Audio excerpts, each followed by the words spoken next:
우리가 면역이 생겼다 라고 할 땐 그 뜻은 뭘까요? 우리가 어떤 병을 앓은 뒤 다 낫고 나면 다음에 또다시 그 병에 걸릴 확률이 적어지는 것. 몸이 그 병균을 기억하고 대처할 능력이 생겼고 어떻게 싸워야 하는지 알게 된 것을 면역력이 생겼다고 말합니다. 포유류나 조류는 평생 이렇게 차곡차곡 저장한 면역 정보를 젖이나 난황을 통해 전달하여 갓 태어난 새끼가 자체 저항력을 가질 수 있도록 합니다. 사람도 마찬가지로 어머니가 갓난아기에게 초유를 먹여 면역 정보를 주게 되죠. 이 면역 정보는 사람의 피 속, 즉 백혈구 안에 있는데 면역이 생긴 사람의 백혈구를 현재 그 병을 앓고 있는 사람에게 투여를 하면 그 병을 쉽게 치료할 수 있게 됩니다. 1949년 뉴욕 대학의 샤우드 로렌스 박사는 이러한 방법으로 결핵 환자를 치료하다가 면역 전달 물질을 최초로 발견하였고 이것을 트랜스퍼 팩터라고 이름 지었습니다. 2004년 뉴욕 타임스는 로렌스 박사를 감염 질환의 전문가이자 트랜스퍼 팩터를 최초로 발견한 면역학계의 선구자라고 칭송했습니다. 이 치료는 굉장히 효과적이긴 했지만 그때 당시 혈액의 백혈구 속에서 트랜스퍼 팩터를 추출하는 것이 너무 어려웠기 때문에 일부 부유층에서만 주사제로 비싸게 사용되다가 1989년 윌슨과 패독이라는 젊은 과학자들에 의하여 초유에도 트랜스퍼 팩터가 다량 함유되어 있다는 것을 알게 됐습니다. 그 결과로 초유는 면역에 좋다고 빠르게 알려지게 되었으며 어머니들은 아기들에게 초유 제품을 많이 먹이려 하였습니다. 그러나 초유 자체는 같은 종에 속하는 소들에게만 적용이 가능하고 사람에게는 도리어 알레르기 반응을 쉽게 일으키게 됩니다. 그래서 아기들이 우유를 먹을 때 알레르기 반응을 일으키는 경우가 많은 것입니다. 그러나 놀랍게도 트랜스퍼 팩터는 다른 중간에도 사용할 수 있고 부작용도 전혀 나타나지 않습니다.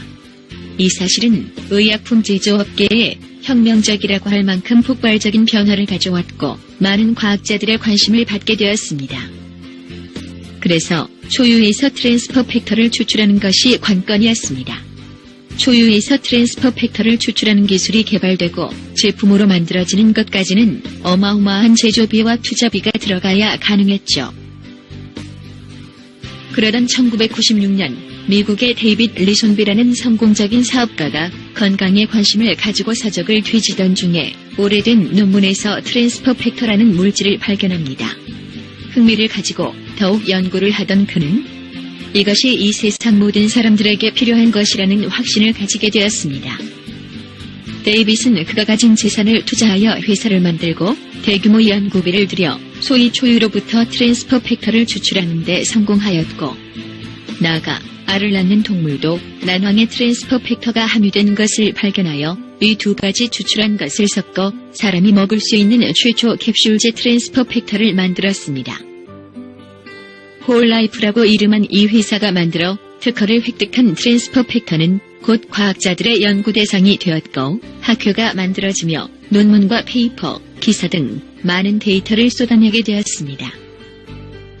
자, 그럼 이제부터 트랜스퍼 팩터의 대표적 기능과 특징을 알아볼까요? 첫 번째 우리가 주목할 트랜스퍼 팩터의 기능은 탁월한 면역 향상력입니다.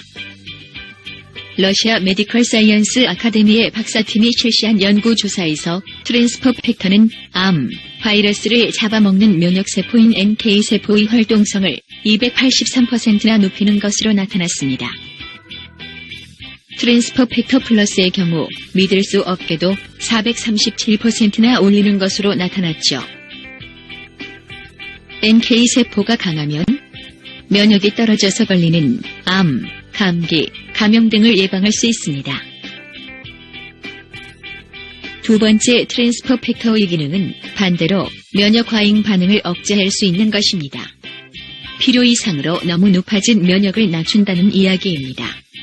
해가 되지 않는 꽃가루 같은 것에도 콧물이 나오고 재채기를 하는 등 T세포가 과도하게 반응하는 것을 면역 과잉 반응이라고 하는데 알레르기, 아토피, 천식, 꽃가루 알러지 등으로 의외로 많은 분들이 앓고 있는 질병이지요. 트랜스퍼 팩터는 이를 매우 효과적으로 정상 상태로 되돌려주는 역할을 하기도 합니다. 많은 분들이 면역을 위해 홍삼, 에키네시아, 알로에베라, 건조 초유, 마늘, 생강차, 양파즙, 고추, 비타민C 등 좋다는 것은 앞다퉈듯이지만 정작 그것들은 면역 정보를 주는 어떠한 요소도 없는 식물성 면역 제품이기 때문에 완전하다고는 할 수 없습니다. 트랜스퍼 팩터를 통해서는 우리 몸의 면역 세포를 교육시켜 면역을 높이는 것은 물론이고 면역의 과잉 반응으로 인한 질병과 면역의 지능이 떨어져서 생기는 자가 면역 질환까지 폭넓게 도움을 받을 수 있습니다. 트랜스퍼 팩터의 중요한 특징은 효율적이고도 빠른 흡수력입니다. 몸이 잘 흡수하지 못한다면 버려지는 것이 많을 것입니다. 초유는 인간의 몸에 흡수가 잘 되지 않아 구시발을 먹었을 때 어떤 효과가 나타난다면 동일한 효과를 보기 위한 트랜스퍼 팩터의 용량은 단 3R입니다. 홀라이프의 연구개발팀이 만든 트랜스퍼 팩터는 필터를 2번 걸쳐 나노 분자 단위로까지 세분화시켜 흡수율을 극대화시켰고 최근엔 더 압축하여 더 많은 트랜스퍼 팩터를 담아 효율성을 25%까지 더욱 높이는 등 제품 개발이 끊임없이 이루어지고 있습니다. 흡수는 곧 속효성과도 밀접한 관계가 있는데 얼마나 빨리 효과가 나타나냐는 것이 의사들에게는 가장 관심을 끄는 사항일 것입니다. 최근 한국에서는 수많은 병원장, 의사와 한의사들의 임상을 통해 기존의 치료법과는 비교가 힘들 정도로 빠르게 나타났던 트랜스퍼 팩터의 효능에 놀람을 감추지 못하고 있습니다. 그렇다면 건강식품에서 가장 중요한 포인트인 안전성은 어떨까요? 아무리 효과가 뛰어나도 많이 먹었을 때 부작용이 나타난다면 먹지 않는 것보다 못하게 됩니다. 아주 미량일지라도 독소가 포함되어 있는 건강식품을 오래 복용할 경우 간 독성이 반드시 나타나게 되는데 이것은 점차 종양으로 발전할 수 있는 계기가 될 수 있기 때문입니다. 그만큼 청정하고 그 성분에 있어서 전혀 독성이 없어야 한다는 것은 건강식품으로서 대단히 중대한 문제입니다. 미국의 의사들이 보는 권위 있는 처방 참고서적인 PDR에는 1949년 트랜스퍼 팩터가 발견된 이래 알레르기 반응이나 10년 또는 그 이상의 장기 사용에 따른 부작용이 보고된 바가 없다 라고 기록되어 있습니다. 또한 장기적으로 꾸준히 복용해왔던 사람들 중 암에 걸린 사람이 극히 드물다는 것도 주목할 만한 결과일 것입니다. 홀라이프 트랜스퍼 팩터는 무독성 코셔 인증을 받았습니다. 코셔는 농약 등을 전혀 사용하지 않고 모든 생산 공정에서 안전하고 청결한 과정을 거친 0.1% 독성도 없는 청정 유기농 성분으로 제조된 제품임을 증명하는 권위 있는 전 세계적 인증 마크이며 매우 엄격한 기준에 도달해야만 부여되는 마크입니다.